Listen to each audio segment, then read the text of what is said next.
Teacher played on the tour, he was a pure serve and volleyer. These days, no one does it all the time, but it's important to mix it into your game. Here, Brian Teacher shows us how to succeed with a serve and volley. I won the Australian Open by serving and volleying, and I love the play. There's definitely a place in modern tennis for the serve and volley.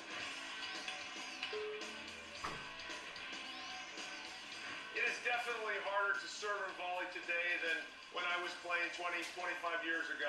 However, there is still a place in the game for it today. You need to have it as part of your repertoire.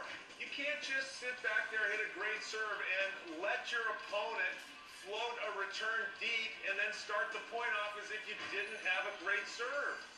So when you hit the great serve and the guy's floating the return, you have to be able to have the ability to come in, pick the ball off that's floating, split, get up to that tee and punch it and knock it off.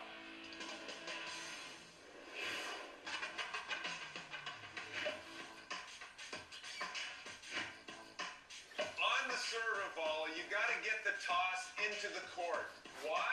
Because you want to explode up to the ball and be able to clear the baseline with your left foot.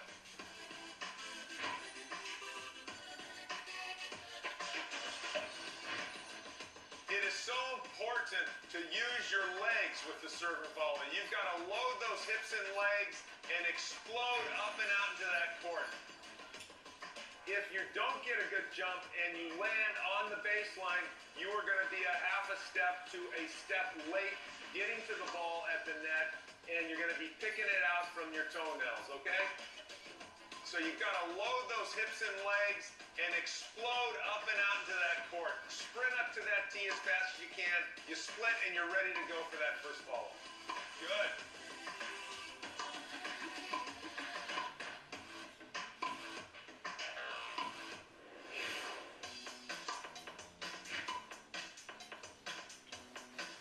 It is really important when you're serving and volleying to mix up where you're serving so that your opponent doesn't know what side you're actually serving to when you're coming in.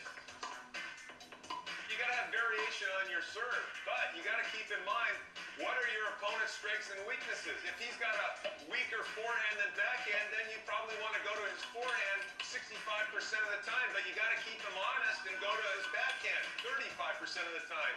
That way he doesn't quite know, he can't just completely lean on his forehand, his weaker shot. When you serve out wide in the deuce court to your opponent's forehand, you have to get in quickly to cover the line. You've just exposed the line.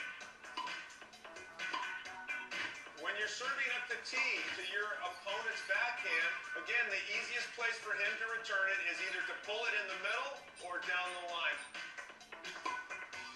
The more you serve and volley, the better you're going to get at it. And as you get better, you're going to find that your intuition, your sixth sense of where your opponent's going to hit the ball will improve. If you catch him late, meaning that he's hitting the ball late in his stance, he's going to have a tendency to pull the ball up the line. If he hits it early, good chance he's going to hit the ball cross court because the natural tendency is to stay on the ball and pull it across your body.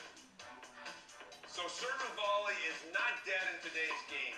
Puts pressure on your opponent, and if he's getting you those crappy returns, you're coming into net and being able to punch through the ball and penetrate and set up for the next shot or knock it off for a winner.